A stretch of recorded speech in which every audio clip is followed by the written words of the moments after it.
देश कसा झाला बघा, चकाचक.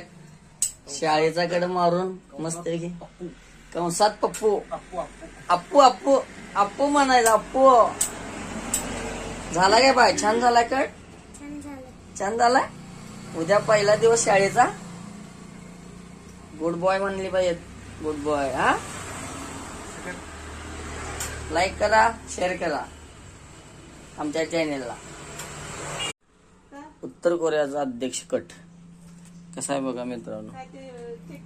1 तास उत्तर कोरिया अध्यक्ष कट. झाडाला पाणी घालत आहे. चैतन्य या झाडाला, इकडे इकडे पुढे या. घाल झाडाला पाणी. वा वा वा, हुशार आहे चैतन्य. हुशार आहे, हुशार. छान झाडाला पाणी घाल.